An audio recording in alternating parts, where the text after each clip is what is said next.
Guantanamera.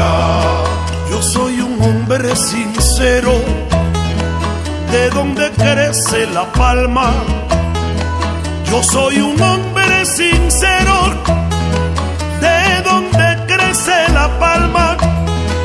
Y antes de morir yo quiero echar mis versos del alma. Y antes de morir yo quiero echar mis versos del alma.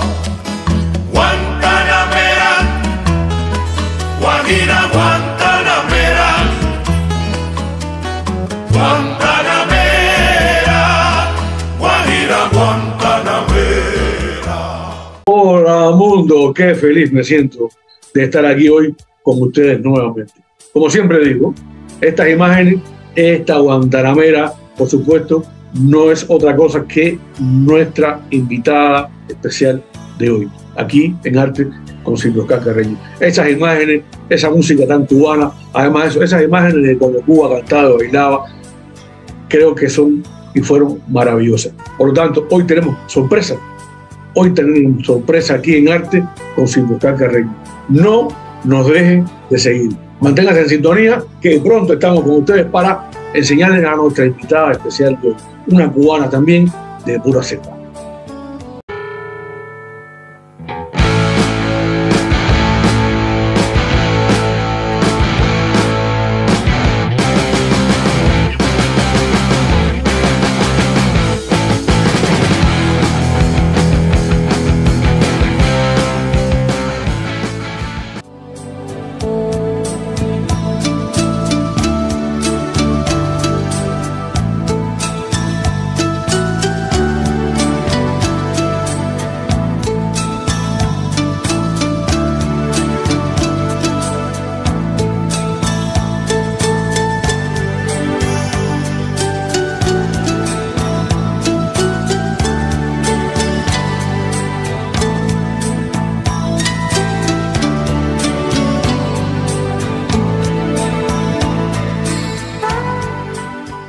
Hola, hola.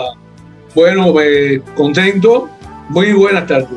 Como siempre les digo a todos los que me siguen en mi programa, para mí es un privilegio, como siempre, ¿no?, tener a personas como esta persona, igual que la redundancia que tengo hoy en mi programa, porque para mí son muy importantes. Son importantes porque además de tener una historia de vida digna de admiración, una historia de vida que contar para las nuevas generaciones, tienen un legado, por supuesto que es un libro que queda para que todos lo puedan leer y puedan aprender. Esas imágenes que vimos al principio de nuestro programa nos dice todo. Es una guantanamera, una cubana guantanamera que lleva muchos años viviendo en los Estados Unidos de Norteamérica, por lo tanto se siente ya cubana americana. Vamos a dar la bienvenida a Ibis Margarita Díaz Campo, que es un placer tenerte con nosotros aquí hoy, Ibis. Muchísimas gracias. Es un placer para mí también estar en tu programa y bueno, te lo agradezco de todo corazón. Bueno, el agradecimiento es mío. El agradecimiento es mío porque contigo vamos a aprender hoy muchas cosas. Vamos a aprender y vamos a reflexionar. Tienes una historia de vida muy linda y precisamente por eso es que te tengo aquí en mi programa, ¿no? Además, que he tenido el privilegio de tener últimamente a cubanas, que para mí es muy importante que conozcan nuestra historia, la verdadera historia, y que todo el mundo la sepa. Si vamos a empezar entonces hablando contigo, Ibis, de dónde eres, ¿no? Ya sabemos que eres de Guantánamo, pero quiero que me hables un poco de tu niñez, de cómo viviste, de tus padres, de tus hermanos, que me hables un poco de tu vida, para entrar ya en un poquito de calor con tu historia. Bueno, mira, yo nací en la ciudad de Guantánamo, la provincia oriental. Cuando nací eran solamente 6 provincias. Mi padre era un comerciante, mi madre era una persona de campo que por casualidad se conoció con mi papá y tuvieron un romance muy lindo. Y de este matrimonio nacieron 4 niñas y yo soy la mayor de las 4. Yo vengo a nacer en marzo del 58, unos meses antes del triunfo de la revolución de Fidel Castro. En aquel entonces Cuba estaba muy convulsionada. El gobierno de Batista, como se sentía un poco ya derrotado por todos los conflictos con los barbudos, atacaban a cualquier persona que señalaban en aquel momento que estaba ayudando a los revolucionarios. Ellos arremetían contra esa persona sin averiguar si era cierto, si era falso. Y eso fue parte de la historia por la que mis padres y mis abuelos y mi familia toda en general, en el comienzo de la revolución, ellos apoyaron en cierto modo a Fidel Castro y a su revolución.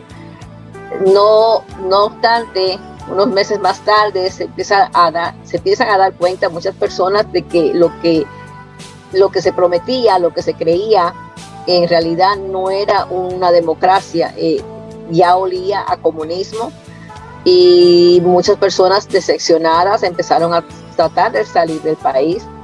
Mi padre no lo hace en ese momento, pero lo hace cuando le interviene en su negocio. Ivy, antes de que continúes ahí, me dijiste inicialmente que tu padre era comerciante, es decir, tenía algún negocio, ¿no? Por supuesto. ¿A qué te refieres cuando dices que era comerciante? ¿Qué tenía? ¿Un puesto de vianda? ¿Un carrito? ¿Qué tenía? No, él tenía un restaurante y estaba muy bien localizado porque estaba frente al Hospital General de Guantánamo. Es decir, que estaba súper bien posesionado. Era una calle comercial, al lado del restaurante de mi padre estaba una farmacia que era de un amigo de mi papá. Había muchas cafeterías, muchos negocios ahí. El negocio de mi papá era bastante grande. Cuando lo inició mi abuelo en 1953, cuando mi papá y mi mamá se casaron, él le pasó el negocio a mi mamá y a mi papá. Era un negocio familiar. Familiar, sí, pero ahí se vendía desde desayuno, almuerzo. Por la noche se servía, como tú sabes que los cubanos somos muy de tomar sopa o ajiacos. Entonces hacían esa clase de comida por la noche, pero también se vendía cerveza, se vendía ron, se vendía cigarro, tabaco. Era un negocio que era de todo el día. Cuando mi abuelo lo tenía, era un negocio que era solamente desayunos y almuerzo. Pero cuando mi papá tomó el negocio, pues lo expandieron a todo el día, y la verdad es que los médicos, las enfermeras, todos venían a comer el almuerzo, o después de su trabajo tomarse un whisky o tomarse una cerveza.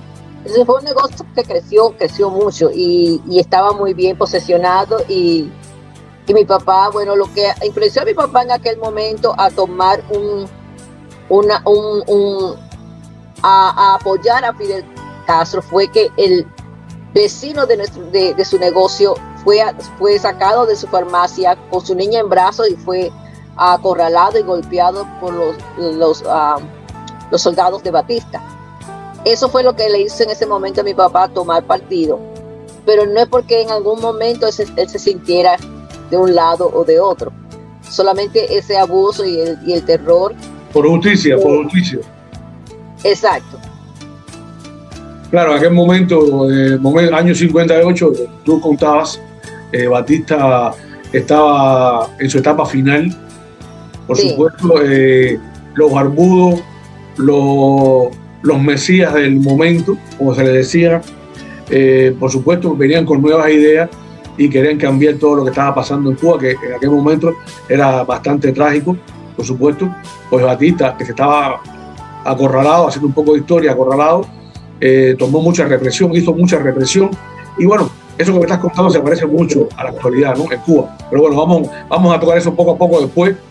Y entonces, bueno, tu padre, por supuesto, cambió, quiso apoyar a Fidel, puso esperanza al fin de que el país mejorara, de que cesara la represión, cesara la brutalidad policial que había en aquel momento histórico que realmente se vivió en Cuba en los años 58. Al principio de 58 fue sobre todo la parte más trágica de Cuba.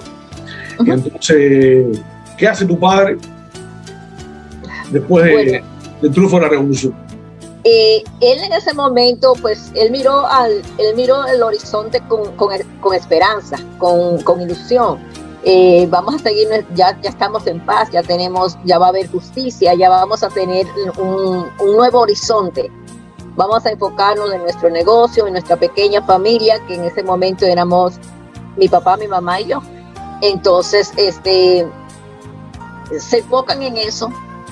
En ese momento, muchas de las personas con visionarios que sabían lo que se venía a Cuba salieron del país, y detrás de ello, pues, empezaron las cosas a cambiar, y empezaron a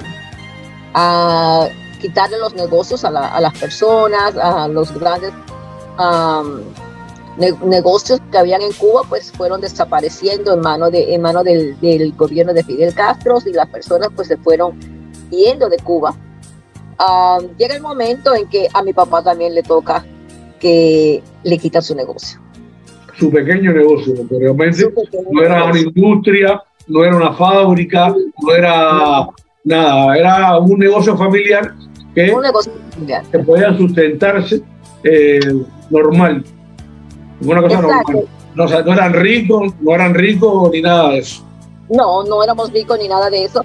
El negocio podíamos sostenerlo porque teníamos familia en el campo, donde mi papá se compró un carro para poder ir al campo a traer puercos o gallinas, viandas que producían en la familia de mi mamá en el campo. Y tú sabes que cuando en Cuba tú tenías un carro o algo que no lo tenías antes, y durante la revolución lo compras, pues ya ellos como que querían que mi papá pusiera ese carro al servicio de la revolución, y lo metieron como rescue, como para ir a ayudar en tiempo de tormenta, de ciclones. Él tenía que salir a rescatar personas en el campo y dejar a mi mamá al frente del negocio y descuidar su negocio.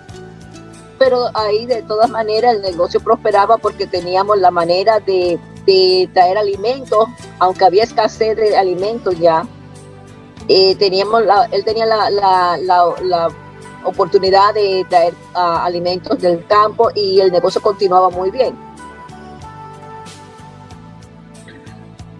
Yo te escucho, ¿no? Y leí parte de tu libro, y leí la parte trágica que ya conocía, por supuesto, cubano estoy, de muchos hechos que ocurrieron en Cuba en esa etapa, y que como arbitrariamente llegan a tu casa un señor vestido de verde y le dice con una facilidad muy tranquila, firme aquí estos documentos, y le expropia a su padre su pequeño negocio, es decir, el negocio que su padre y su abuelo habían luchado durante tanto tiempo para mantener a la familia. Realmente, después de tantos años, esa historia se le dice a la piel todavía contarla, ¿no? Sí. ¿Qué sintió su padre? Me imagino el dolor, la tristeza que habrá sentido su padre y su familia. Usted estaba pequeña, pero su padre y su familia tienen que haber sentido mucha tristeza. Así mismo fue en ese momento. Pues mi papá se le cerró el mundo. Ahí dijo, bueno, pues lo hemos perdido todo. Entonces surge una pequeña frase que yo le dije: papá, pero nosotros estamos aquí. Nosotros ya éramos, tenía otra hermanita, entonces teníamos salud, estábamos unidos, entonces no lo habíamos perdido todo. Pero entonces al cerrarse el negocio lo mandan a los campos de caña, a los centrales azucareros, cortar caña, con la promesa de que iban a conseguir un empleo en la ciudad.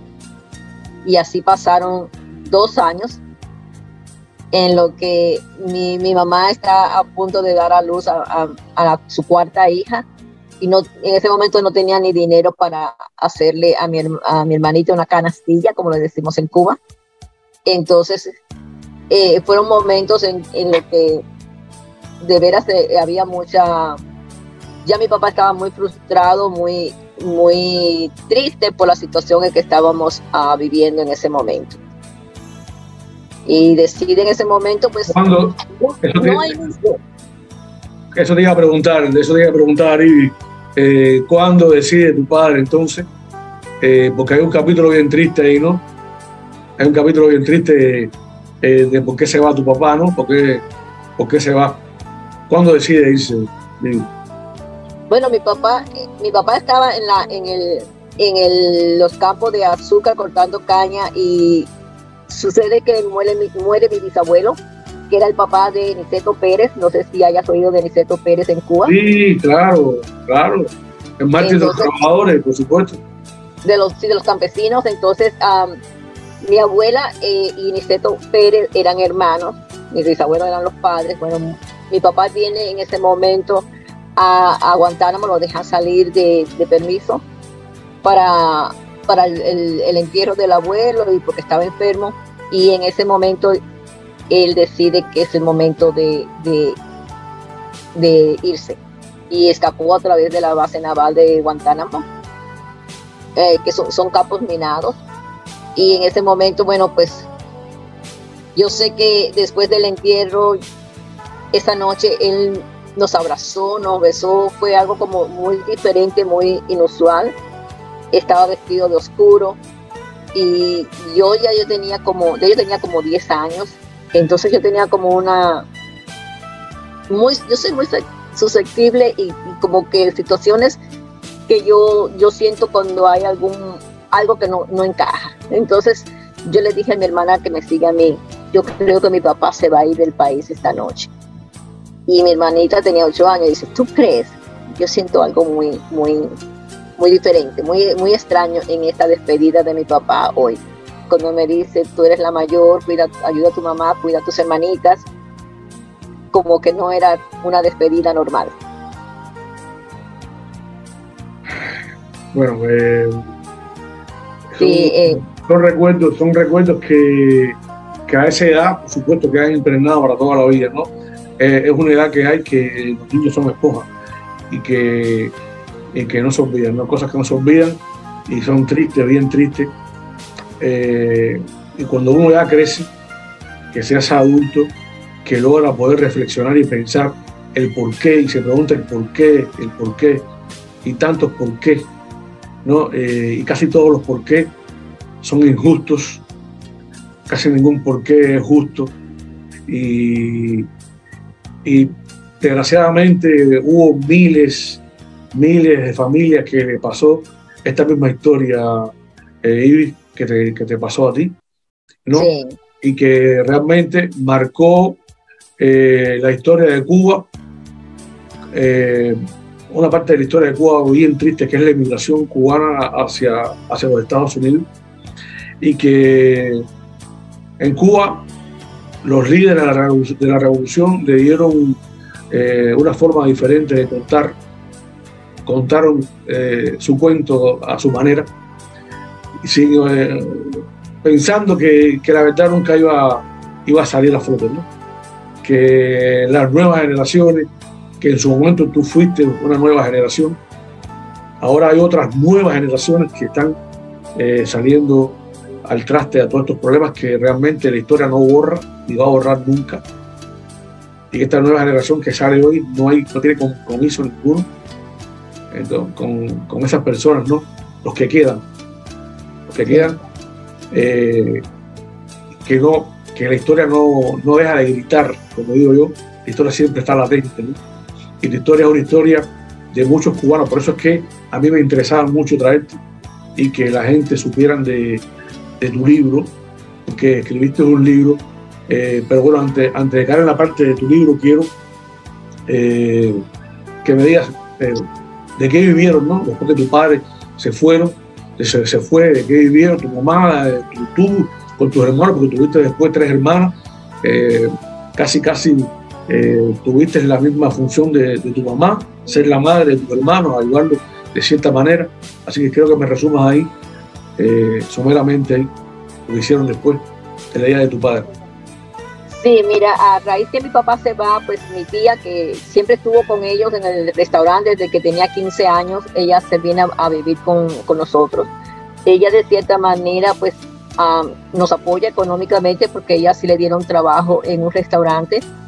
Mi papá cuando él llegó a Estados Unidos, él se enfoca en tratar de sacarlo por México.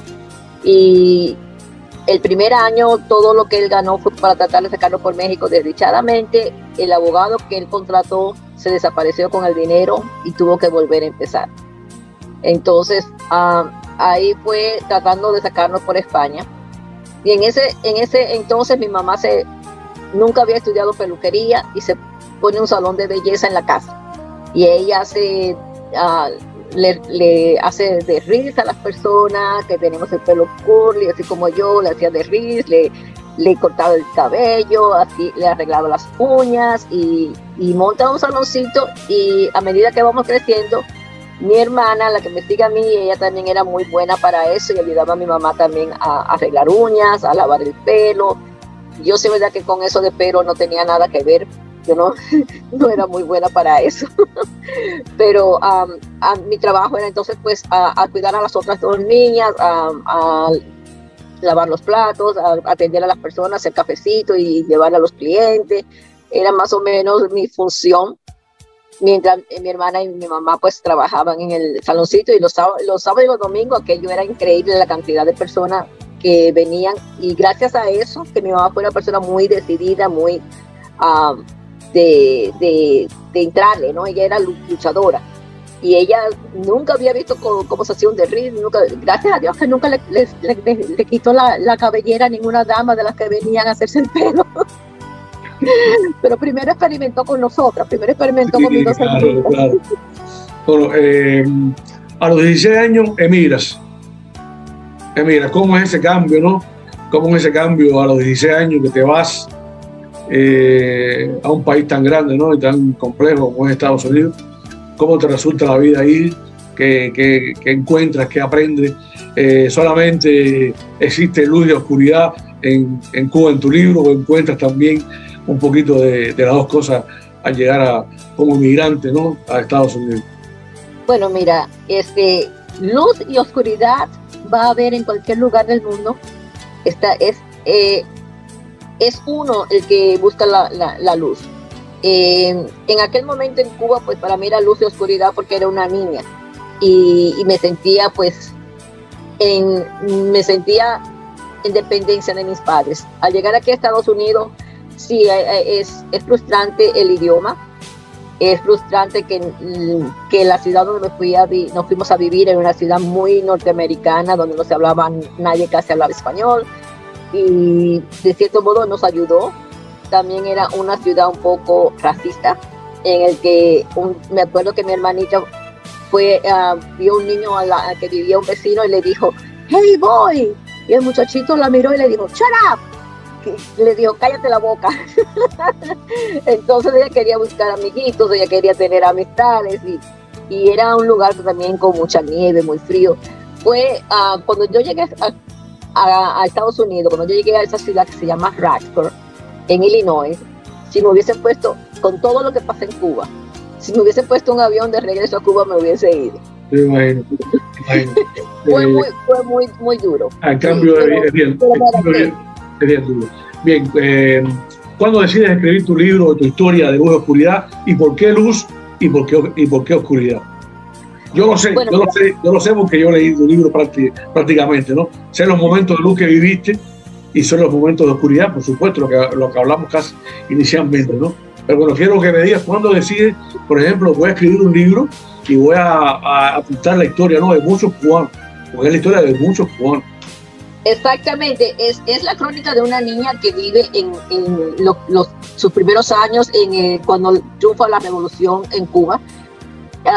Yo viví como muchas niñas con los mismos problemas de que en la escuela nos decían que éramos gusanas porque no íbamos del país, pero también era una niña protegida por una gran familia. Tenía unos abuelos que eran muy protectores, muy cariñosos.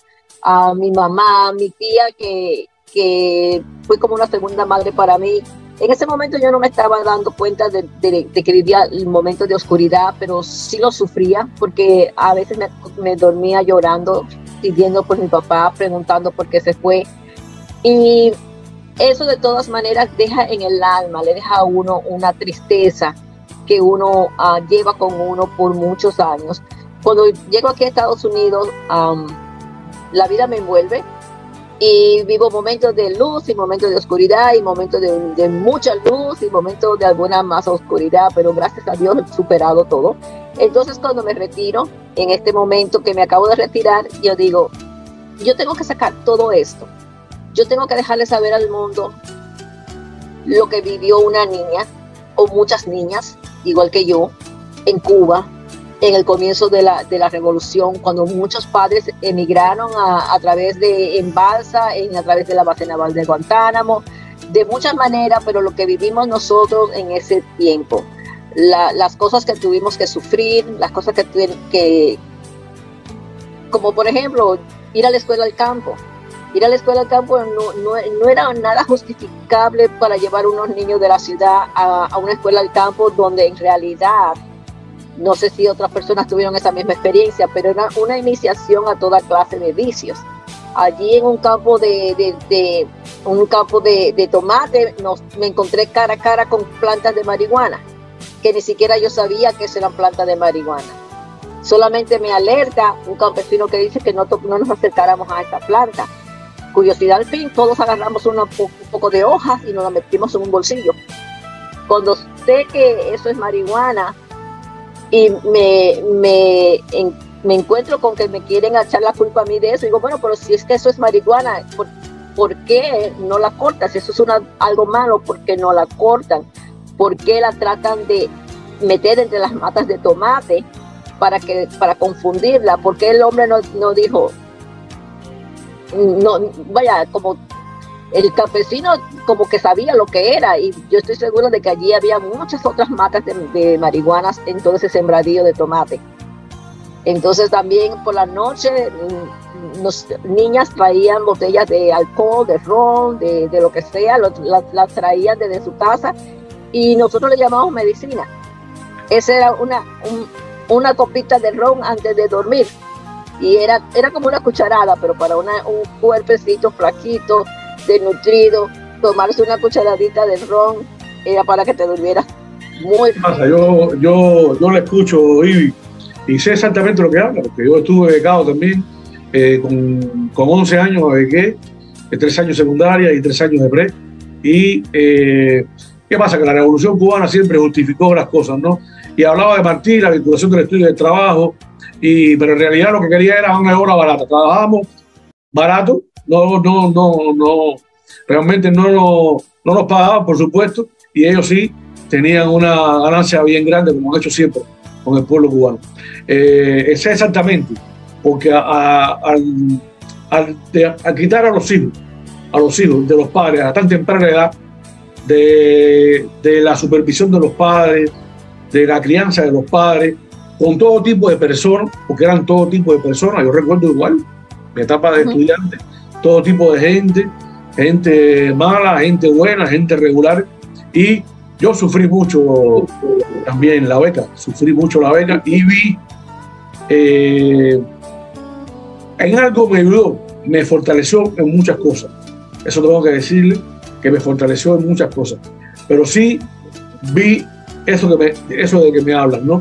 Esa degradación humana, sí la vi esa degradación humana muchas veces, en los 6 años que tuve de becado. Yo, varón, imagino usted, hembra, con una crianza, un seno familiar tan estable, con una educación como la que usted tuvo, y verse sola, becada, me parece a mí que fue bastante frustrante y bastante difícil. Para mí lo fue, para usted que lo sido peor. Sí, lo fue muy duro, y más porque de todas maneras siempre en los varones, por cosas muy malas que hicieran, siempre salían bien. Como cuando escapaban las niñas de los albergues para encontrarse con los noviecitos, las muchachas se las mandaban para su casa castigadas, los varones se quedaban muy tranquilamente en el albergue. Sí, como sí. Que eso como que también era, bueno, gracias a Dios que yo no pasé por nada de esto, pero sí, después la necesidad, el hambre, la comida que comíamos, la carne rusa. Ni hablar de eso. Toda esa malnutrición, el reenganche, cuando se acababa la comida, toda esa cosa que uno vivió y que los padres a veces te mandaban tan lejos que no podían venir a traerte alimentos ninguno, sino lo que había allí, había que comérselo. Bueno, fue una etapa bien difícil. Que uno como muchacho no se da cuenta, pero uno crece y uno dice, pero ¿qué necesidad había de esto? ¿Qué necesidad había de mandar mi madre todos los miércoles iba a la escuela a verme para llevarme un poco de comida y se ponía a ayudar en el comedor, a limpiar, a fregar para poder estar y verme un ratito conmigo y poder llevarme conmigo un paquete de galletas, una lata de leche condensada quemada. Y por eso sé exactamente lo que está hablando, porque para vivir en carne propia toda esa revolución juvenil y todo ese desarrollo en la educación de Cuba, ¿no? Pero bien, quería preguntarle, Ivy, cuando decidió escribir el libro, que Amazon se lo publicó y que fue bestseller, ¿qué sintió? Porque anteriormente tenías esa visión por escribir, te gustaba escribir, escribías poesía, escribías prosa, o por primera vez decides escribir una historia tan importante como esta. No, yo escribía desde chiquita, desde niña. Yo era la escritora y la actriz de la familia. Claro. Escribía y les actuaba a ellos lo que yo escribía. Mi abuela era mi número uno, la persona que me hacía escribir y tenía que actuársela también. Entonces ella, mis primitas, mis hermanas, pues desde chica me encantaba escribir, y cuando mis primas me hablan, me dicen, ¿por qué no escribes? ¿Por qué no sigues escribiendo? Es que no tenía en ese momento el tiempo, pero ya retirada, pues tengo todo el tiempo del mundo para escribir, y si Dios quiere, voy a escribir muchos libros, porque hay muchas luces y muchas oscuridades, no solamente en Cuba, pero en otros países. Hay personas de muchos otros países que viven situaciones que son dignas de que alguien la escriba, y me gustaría, en mi próximo libro que estoy pensando escribir, se llama Los Desarraigados, y es también la segunda parte de mi historia, pero ahí voy a incluir otras personas que he conocido a través de mi vida aquí en los Estados Unidos, que han luchado, que han venido de otros países, que también han tenido una historia, y que me gustaría compartir su historia junto con la mía, porque nosotros los cubanos aquí en Estados Unidos tenemos algunos beneficios, que llegamos aquí con documentos, o que llegábamos con documentos y éramos legales inmediatamente. Tengo muchas amigas que vienen de México, de Centroamérica, de Sudamérica, que han pasado por cosas terribles por tal de traer a sus hijos a tener una mejor vida, como nosotros los cubanos, como todos queremos tener una mejor vida y darle una mejor vida a nuestros hijos. Pero mi libro Los Desarraigados es una segunda parte de mi historia, pero también voy a tratar de contar la historia de otros inmigrantes. Qué bueno. Háblame un poquito, Ibis, de tu familia actual, ¿no? De tus hijos, de tu esposo, que creo que es un maravilloso esposo y muy, muy bromista, creo. Sí, mira, mi esposo es de muy buen humor. Él es colombiano y es muy chistoso, siempre me está haciendo reír, y creo que su humor fue lo que me captó a mí, porque la verdad es que siempre me está haciendo reír. Tengo 3 hijos de mi matrimonio, de mi primer esposo, y mi esposo tiene 2 hijos, así que en total tenemos 5 hijos y una perra. Entonces, ¿una perra? Una perra. Y bueno, también tenemos 7 nietos. Una familia bastante grande. A pesar de todas las cosas que pasaste, Gil, ¿qué puedes decir de tu vida, no? Dame un resumen de tu vida. Y no me hablaste de las luces de Cuba. Y sé que fue tu familia del campo, la finca de tus abuelos, el andar por la tierra con los girasoles, todas esas cosas. Sí, no, la vida del campo en la finca del abuelo, como se llama uno de mis capítulos, esos eran los momentos de luces increíbles. Yo viví los mejores años de mi vida en esa finca, Y también viví uno de los momentos más tristes también en esa finca, cuando muere mi primo, que muere arrastrado por un caballo.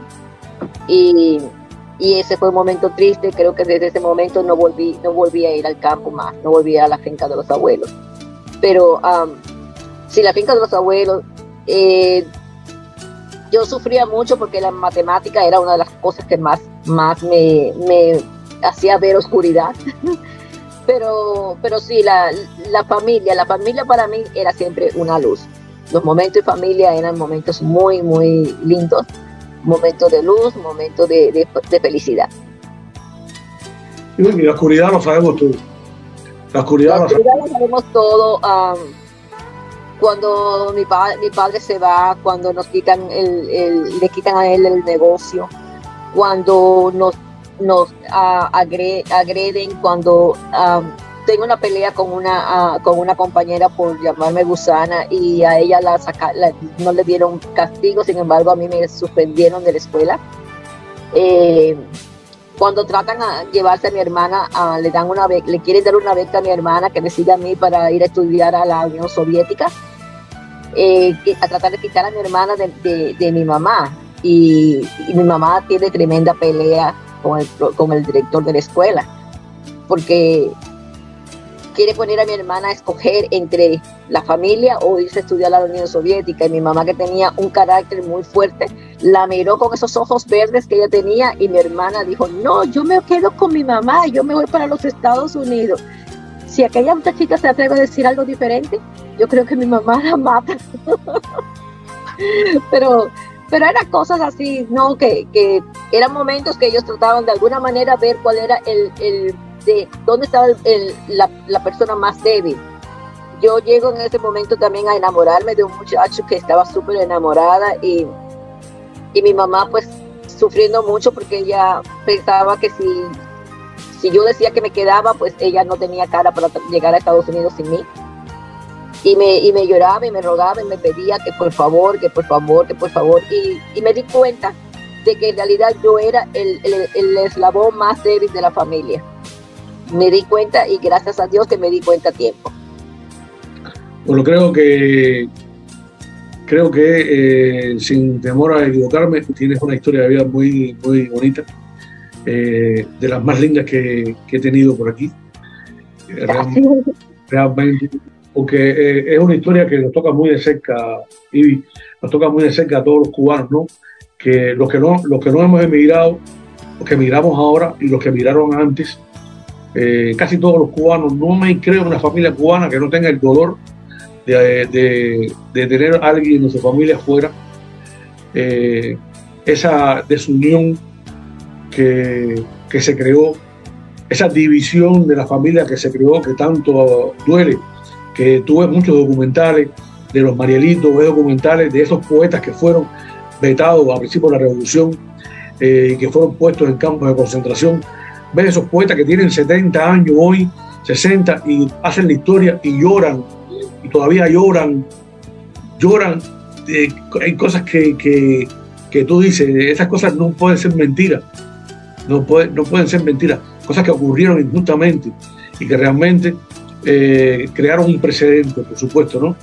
Bueno, gracias a Dios, las generaciones de hoy están, como digo yo, sacando la cara, ¿no? Por nosotros, por aquellos que no hicimos, lo que teníamos que hacer.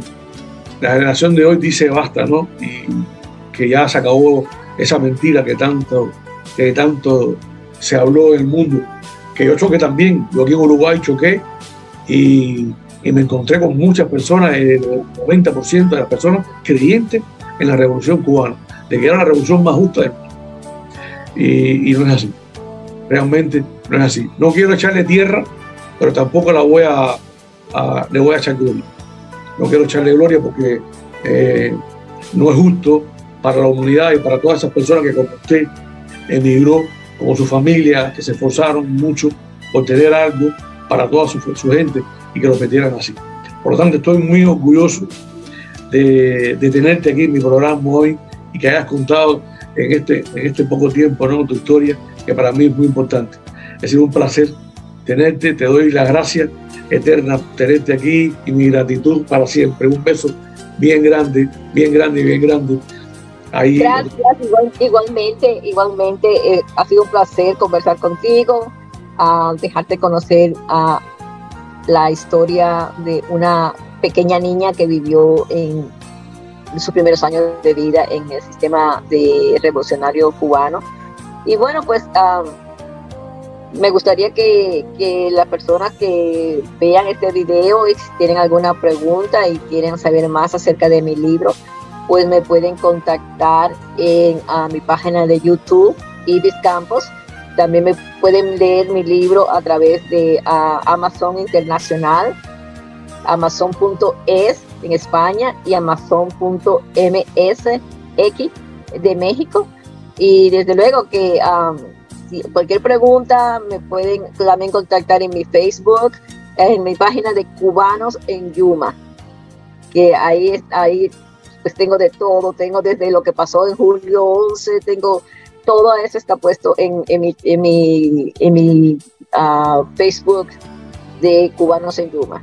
Bueno, un placer, un besote bien grande para ti. Gracias. De todos los cubanos, ha sido un privilegio tenerte. Te quiero. Bueno, igualmente. Bueno, sin palabras, una entrevista maravillosa donde Ibis Margarita Díaz Campo nos habló de su niñez, nos habló de su libro Cuba, Luz y Oscuridad, y nos habló de por qué luz, de ese amor a la familia, de esos recuerdos tan maravillosos que pasó en su Guantánamo querido, con sus primos, con sus abuelos, en su finca. Además de eso, de la oscuridad de Cuba, de esa época, lo que pasó después del triunfo de la Revolución Cubana, que todos sabemos, por supuesto. Y es importante que ustedes hayan estado atentos y hayan escuchado, porque la historia la cuentan también los hombres y los justos. Por lo tanto, estoy muy contento de haber estado con ustedes en un programa más especial para que ustedes se deleiten siempre con nuestro programa, hablando de historia, hablando de literatura, es decir, hablando de arte, que para eso estamos aquí. Como siempre les digo, toque usted la campanita, suscríbase al canal, ponga sus comentarios, que es muy importante, como siempre digo, los leo siempre todos, y les agradezco a todos que sigan este programa, este modesto programa, para el conocimiento de todos. Y aquí estamos, ¿no? Como siempre les digo, muchas gracias por estar, mucho afecto y mucho cariño. Y bueno, chao mundo, nos vemos.